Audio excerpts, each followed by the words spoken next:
Hello friends, all of you are most welcome to my YouTube channel Deep Edu Zone, and I am your host as usual Deepak Kumar. Today in this video I am going to tell you how to write a job letter if you are applying for a post in a school, in a company.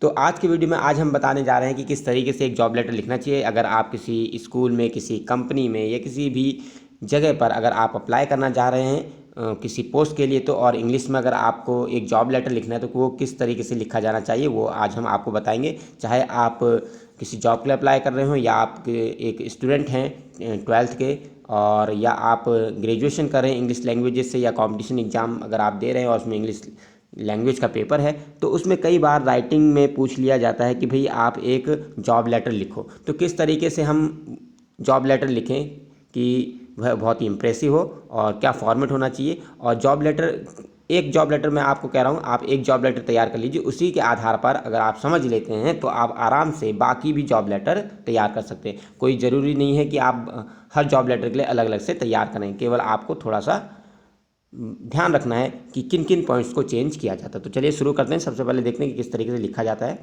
तो जैसा कि आप देख सकते हैं यहाँ पर, तो सबसे पहले क्या करना है, जब भी जॉब लेटर लिखना है तो सबसे पहले तो अभी हम क्वेश्चन ही पढ़ने वाले।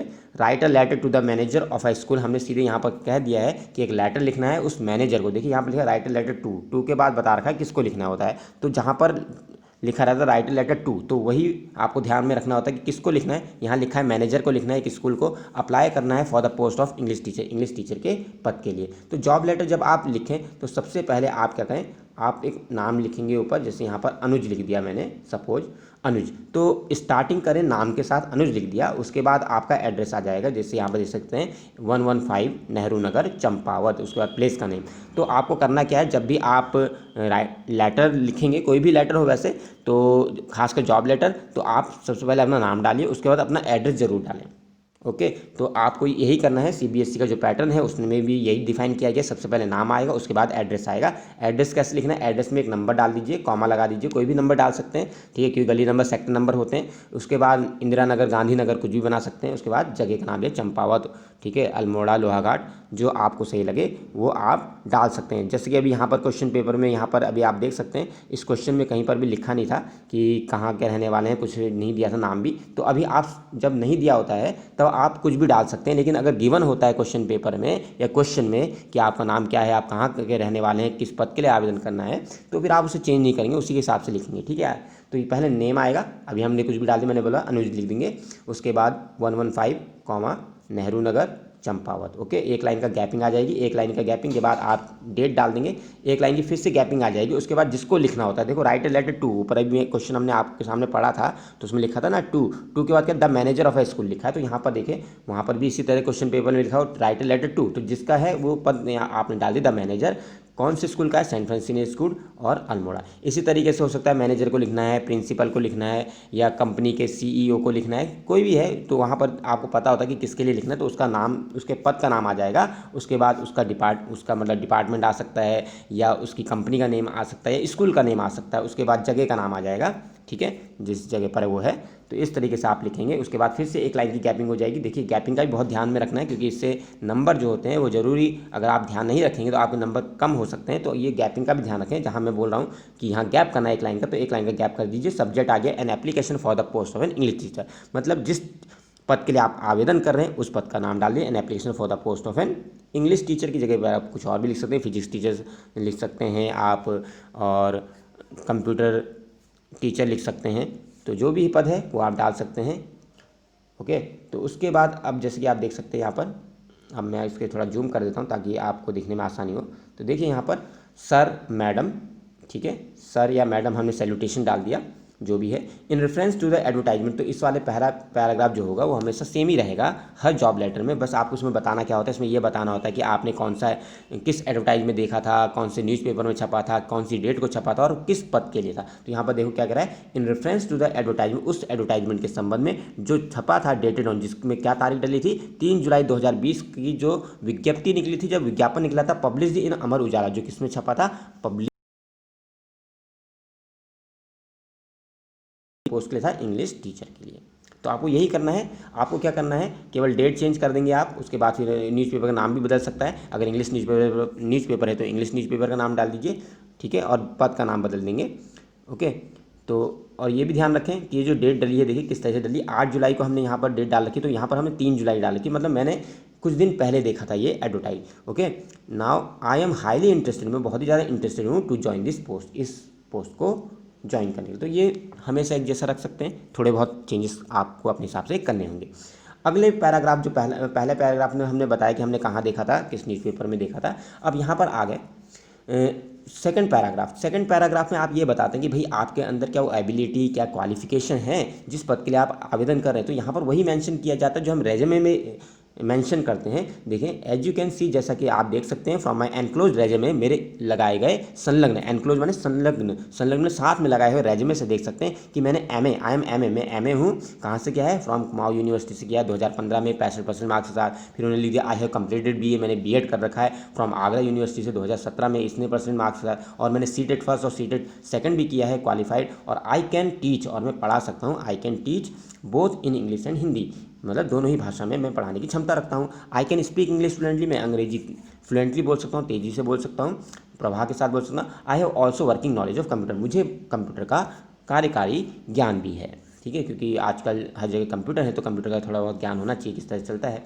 इफ़ द अपॉर्चुनिटी, अब लास्ट वाले में हम ये कहते हैं अगर मौका हमें मिलता है तो हम अपनी तरफ से पूरी कोशिश करेंगे और मुझे इस नंबर पर संपर्क किया जा सकता है। तो यही यहाँ पर लिखा है, if the opportunity is given to me, यदि मुझे अवसर दिया जाता है, I will do my best, तो मैं अपनी तरफ से पूरी कोशिश करूँगा to please you with my performance, मैं अपने काम से, अपनी परफॉर्मेंस से आपको खुश करने की कोशिश करूँगा। आई कैन भी कॉन्टेक्ट, और मुझे कॉन्टेक्ट किया जा सकता है एट एनी टाइम, किसी भी समय इन नंबरों पर। या तो आप 812 शुरू के नंबर लिख दिए, उसके बाद एक्सेस कर दिया, या डॉट भी आप कर सकते हैं जैसे कि यहाँ पर किया गया है। उसके बाद क्या लिखना है आपको? योर्स ट्रूली लिखना है, एक लाइन छोड़ के, फिर से देखिए एक लाइन की गैपिंग करनी है। योर्स ट्रूली आपका विश्वसनीय, फिर उसके बाद नवल डाल दिया आपने एक लाइन छोड़ के।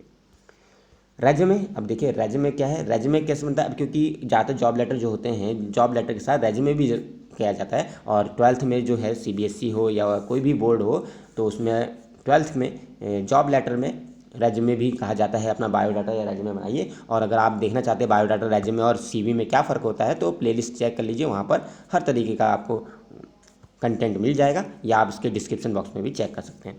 तो देखिए नवल, तो हमने यहाँ पर नवल लिख दिया। देखिए यहाँ पर रेज्यूमे है, तो यहाँ पर पहले नाम आ जाएगा। जब भी आप रेज्यूमे बनाते हैं तो सबसे पहले अपना नाम डाल दीजिए, ठीक है, नवल या जो भी आपका जो नाम है।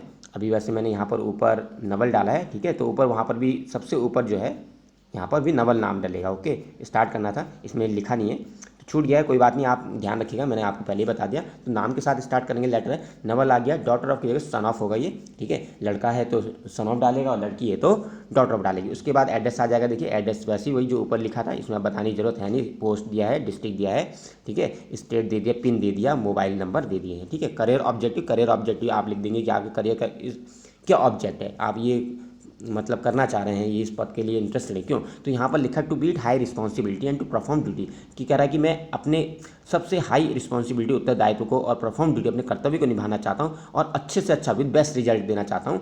एट द सेम टाइम, और इसके साथ ही एक्वायरिंग नॉलेज, मैं चाहता हूँ कि किसी ऐसे पद पर काम करूँ जहाँ पर मुझे ज्ञान मिले, स्किल्स को निखारने का मौका मिला, फर्दर इंप्रूवमेंट, ताकि आगे सुधार हो।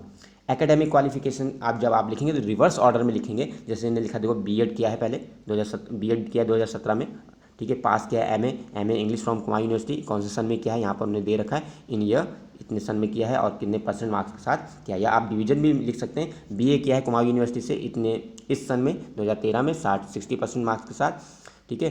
पास इंटरमीडिएट CBSE 2010 78% और पास हाई स्कूल 2008 65% मार्क्स। तो इसमें आप ध्यान रखेंगे कि देखिए जैसे यहाँ इसने 2008 में क्या किया है, 2008 में हाई स्कूल किया, तो उसके बाद 2 साल लग जाते हैं, 2019 में वो 11 में आया होगा, फिर 2010 में वो इंटरमीडिएट हुआ, उसके बाद 3 साल की ग्रेजुएशन हो गई, 2 साल की पोस्ट ग्रेजुएशन हो गई, ठीक है, MA हो गया, और उसके बाद बीएड हो गया 1 साल या 2 साल का, ठीक है, पहले 1 साल का होता था, अब 2 साल का हो गया। उसके बाद टेक्निकल क्वालिफिकेशन अगर आपके अंदर है, जैसे उन्होंने कंप्यूटर के बारे में बोला था, तो यहाँ पर लिखा ADCS advance diploma computer skill उन्होंने किया है 12 मंथ का, 12 मंथ्स का, from Deep education group Tanakpur. संस्था का नाम डाल दिया, इंस्टीट्यूशन का नाम डाल दिया।